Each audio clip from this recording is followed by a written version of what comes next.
Hello, everybody. It's Mark Sage from the area here, and welcome to our latest Fireside chat. And I'm super excited and thrilled to have one of the industry, if not one of the industry expert, somebody who's deployed many AR solutions, always has some great things to talk about, and just a fantastic human being. So Shelley Peterson, thank you very much for coming on the area Fireside chat. Thank you, Mark. It's great to be here. Thank you. So I've got some questions. Love to get your kind of insights and thoughts on this. So the first question, what is the best advice for a team who is in the early stages of bringing XR technology into their company? Oh, this is a good one. So there's a number of challenges at the start, but you can enable the capability much more rapidly by doing a few things in the early stages. So one of the pieces of advice that I give to groups that are in the early stages is to be sure to pull in the organizations around you to help with that deployment. So, the IT teams, the security teams need to be aligned from day one. You need to be able to understand the challenges that you're trying to solve. So working with the end users to understand what they're faced with and what they think is the best application of the technology. I've always benefited from the tech partners' involvement, and that's one where I think it can be really impactful. And then having funding sources that are aligned to what you're trying to accomplish. I often say not all funding is good funding. You want to make sure that it's aligned to what you're trying to do, and that it won't take you down a rabbit hole that you have to back out of and get aligned. But and then also one that we are all familiar with, you want to make sure that what you're deploying has value for the company. So just a few quick areas to consider when you're structuring for success. Yeah, no, that's amazing. I remember when I first started the role at Area, which is a long time ago now, but the gentleman from Bosch often said to me, look, when we come to do our projects, we plan big, but we deliver small. And what he really meant is what exactly you've been saying, get the organization, align everybody up, and make sure everybody's bought in and understands. But, you can build kind of prototypes or proof of concepts to kind of keep that momentum going. And I think that's basically exactly what you've said. That's fantastic.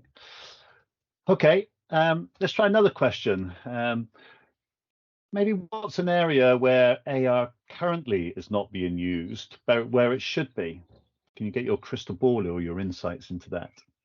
So when we look across many different areas, companies are pulling the technology in for, benefits, say in manufacturing environments or maintenance and sustainment or those types of use cases. Something that I'm seeing broadly right now is workforce development, and they're not actively using it right now for workforce development. When states realize what the technology can do, they get pretty excited. And I've been in discussions with governors, with other countries' leadership, and a lot of them have documents like this where they talk about their manufacturing industry profile or aerospace industry profile or workforce in general, and the need to ramp up people more rapidly, the need to have the personnel that they have do more than what they would normally do, to have new employees being able to carry more challenging tasks earlier, and to allow the seasoned experts to stay on tasks that require their expertise. Also for collaboration. So when you look at what they're trying to solve, XR technology fits quite nicely into that environment. Out here in Colorado, we have a high school that has a Black Hawk in their high school. It was donated by United Rotorcraft. They have about 20 other aircraft, and they train AMP certifications for aircraft maintenance. They train automobile certifications for technicians. There's healthcare. There's lots of different areas where they're starting in the early stages and training these certifications, so students get out of school and they're ready with the certification to go into the workforce.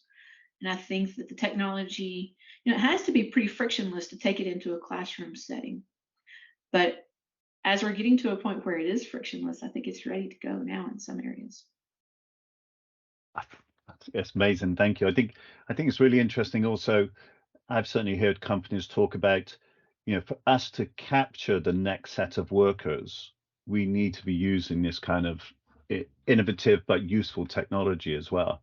It's the whole classic. We want to capture the information of the people that may be close to retirement, but to bring the next set of workers in, wouldn't it be great if they were trained using augmented reality, but then actually used it in the workforce? It'd be a seamless thing, and it would definitely encourage those youngsters to come into industries that, let's be honest, are struggling.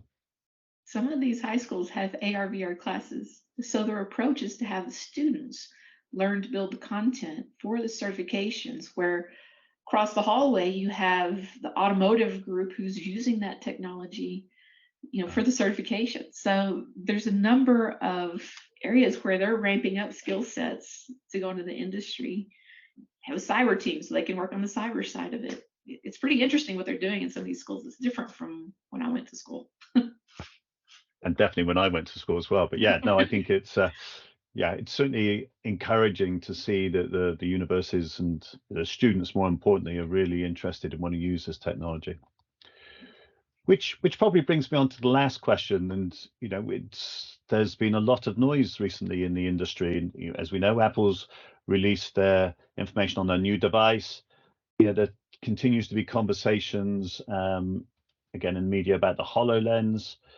What's kind of your thoughts on the devices and the direction large companies are going with augmented reality and mixed reality technology and devices? It's an interesting one. I mean,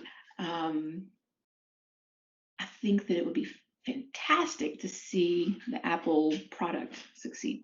Like everyone in the industry is rooting for that. And the way that Apple typically handles device technology, it's exciting to see that they're releasing devices in the XR space. Um, HoloLens is, I think it's at 4 years now. It was released in 2019. It's a 4-year device, and it's still one of the best, if not the best, in the optical see-through. It's there's some fantastic devices out there, and the HoloLens is definitely one of those. It's powerful capability when you can have a see-through device like that, and I'm excited to see what they bring next. I think it's going to be um, very interesting to see. I think there's going to be steps forward with the technology when they do.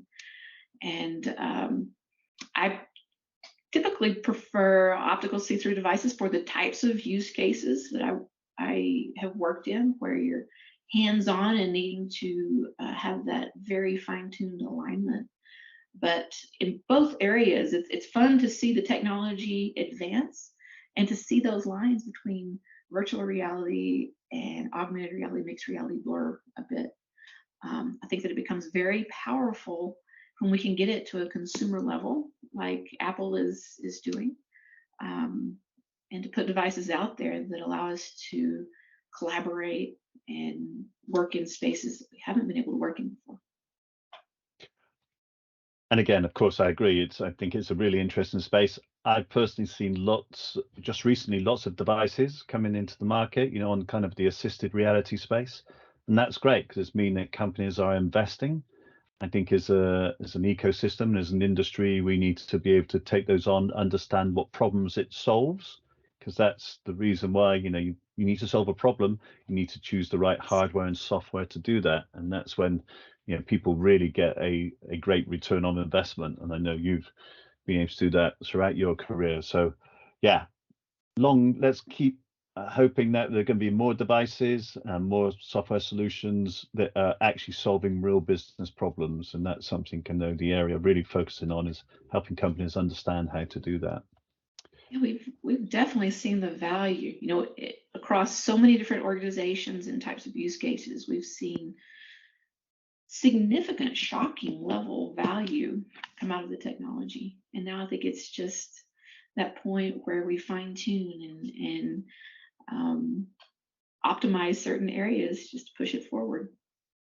Absolutely, which I think is a lovely note to finish on. Shelley, thank you ever so much for your time and for all the stuff you do in our industry. So thank you, and I'm sure we'll catch up very soon. Thank you.